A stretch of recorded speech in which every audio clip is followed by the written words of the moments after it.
HOA Karen called war widow a leech didn't know my uncle's a state senator. The room went dead silent when Karen stormed into the HOA meeting, her designer heels clicking like a war drum on the hardwood floor. "This community is going to hell," she screeched, waving a manicured finger at the crowd, her voice sharp enough to cut glass. Nobody dared blink. She'd already made a name for herself as the HOA's self-appointed dictator. And tonight, she was out for blood. I was just a newcomer in Willow Creek, a quiet suburb where picket fences and manicured lawns hid simmering grudges.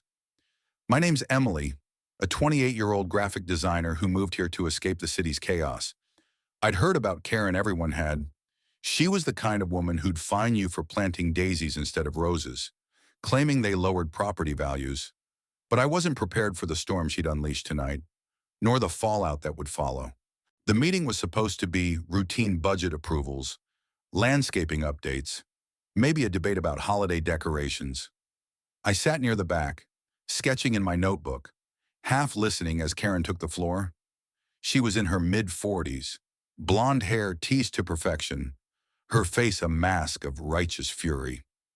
"We need to talk about her," she spat, pointing at Sarah, a soft-spoken woman in her 30s who sat near the front, clutching a tissue. Sarah was a war widow. Her husband, a Marine, had died in combat 3 years ago, leaving her to raise their 2 kids alone. She'd moved to Willow Creek for a fresh start, but Karen had made it her mission to make Sarah's life miserable. It started with petty complaints Sarah's lawn wasn't mowed often enough. Her kids' bikes were eyesores. Her mailbox was non-compliant. But tonight, Karen was escalating. "She's a leech," Karen declared, her voice dripping with venom. "Living off her husband's death benefits, dragging down our property values with her unkempt house. I say we vote to fine her until she either cleans up or gets out." Gasps rippled through the room. Sarah's head snapped up, her eyes wide with shock and hurt. I felt my stomach twist. This wasn't just a complaint, it was a public execution. The tension in the room thickened as Karen doubled down. "I've done my research," she said, brandishing a stack of papers. "Her husband's pension is more than enough to maintain her property, but she chooses to live like a slob." "We don't need freeloaders here," the crowd murmured, some nodding in agreement, others shifting uncomfortably. Sarah's face crumpled, but she didn't speak. I could see her hands trembling as she gripped the edge of her chair. I glanced around, hoping someone would step in. Most of the HOA board looked away, cowed by Karen's dominance. She'd been running this neighborhood like her personal fiefdom for years, and few dared to challenge her. But then, a new voice cut through the air, a voice I hadn't heard before. "Excuse me, Karen, but you're out of line." It was Mr. Thompson, a grizzled retiree who rarely spoke at meetings. He was in his 70s, with a weathered face and a quiet demeanor that made you forget he was there until now. He stood slowly, leaning on his cane, his eyes locked on Karen. "Sarah's not a leech. She's a mother who lost her husband serving this country. You ought to be ashamed." Karen's lips curled into a sneer. "Oh, please, Thompson, spare me the sob story. If she can't keep up with our standards, she doesn't belong here." The room buzzed with whispers. I saw Sarah wipe her eyes, her shoulders hunching as if trying to shrink away. My pencil snapped in my hand. This was getting personal. The meeting spiraled from there. Karen's accusations grew wilder. She claimed Sarah's neglect was causing property values to plummet, that her kids were delinquents who'd been seen littering. She even pulled out a photo of Sarah's front yard, zoomed in on a single dandelion like it was evidence of a crime. The crowd was divided. Some cheered Karen on, feeding off her outrage, and while others muttered in disgust. I couldn't take it anymore. "Karen, enough," I stood, my voice louder than I'd intended. Heads turned. My heart pounded. I wasn't one for confrontation, but this was too much. Sarah's doing her best. Her kids are great. Her house is fine, and she's not hurting anyone. Why are you so obsessed with her? Karen's eyes narrowed. Who are you to talk? Newbie. You've been here, what, 3 months? Stay in your lane. The room fell silent again, all eyes on me. I felt my face burn. But I wasn't backing down. I'm a resident here. Same as you, I said, and I'm tired of watching you bully people. This isn't about property values, it's about your ego. A few people clapped, but Karen wasn't fazed. She stepped closer, her voice low and venomous. You think you can waltz in here and challenge me? I've been keeping this neighborhood pristine for years. You and that widow are just dead weight. That's when the twist came, the moment that changed everything. The door to the community center swung open, and in walked a man I'd only seen in photos, my uncle, Senator Robert Hayes.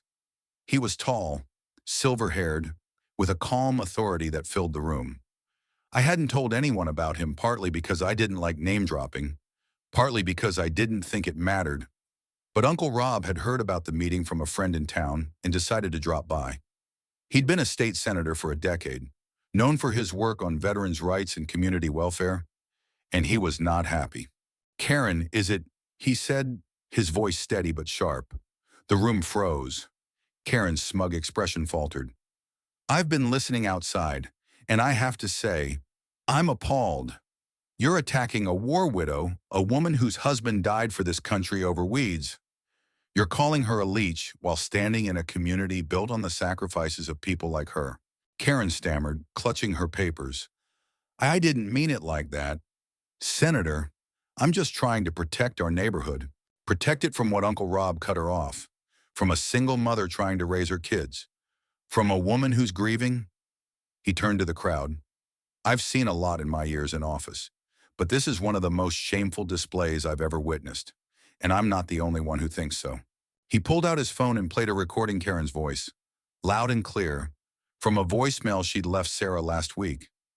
If you can't afford to live here, maybe you should move to a trailer park. The recording sneered. The crowd gasped. Sarah's eyes widened. She hadn't told anyone about the harassment. Karen's face went white. How did you? She started, but Uncle Rob raised a hand. I have my sources, he said, and I'm not done. I've spoken to the state's housing authority, and they're very interested in your HOA's practices, fining people for personal vendettas, harassing residents. That's not leadership, that's abuse of power. The room erupted. Some shouted at Karen, others at each other. The coffee urn on the table behind Karen tipped over in the chaos, crashing to the floor and spilling everywhere. Karen jumped back, her heels slipping in the mess, her composure shattered. Sarah stood, tears streaming, but her voice steady. You don't get to decide who belongs here, she said. My husband gave everything for this country, and I'm not going anywhere. The crowd roared in support. Karen tried to speak, but no one was listening. The HOA president, a meek man who'd let Karen run the show for years, finally stood. Enough, he said. Karen, you're suspended from the board, effective immediately. We'll be reviewing all your actions, every fine, every complaint. Karen's mouth opened, then closed.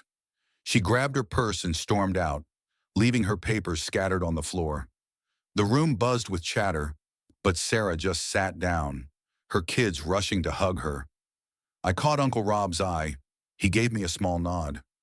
I hadn't asked him to come, but I was glad he did. In the days that followed, the fallout was swift. The state launched an investigation into the HOA, uncovering years of Karen's overreach fines issued without proper votes, threats against residents, even forged documents. The community rallied around Sarah, helping her fix up her yard and offering support for her kids. Karen, humiliated, put her house up for sale, but no one was buying. Rumors swirled that she'd moved to another town, only to face similar backlash there. I sat with Sarah a week later, sipping coffee at her kitchen table. I didn't know you had a senator in the family, she said, managing a smile. I laughed. I didn't think it had come to this, but I'm glad someone stood up to her. Sarah nodded. Me too. And I'm glad it was you who spoke first. The experience changed Willow Creek. The HOA rewrote its bylaws, prioritizing fairness over petty rules. Sarah became a board member, her quiet strength a stark contrast to Karen's reign. And me, I stopped sketching in the back and started speaking up. Sometimes, all it takes is one voice to start a reckoning. What do you think? Did Karen get what she deserved? Or was the community too harsh? Share your thoughts. I'm curious to hear.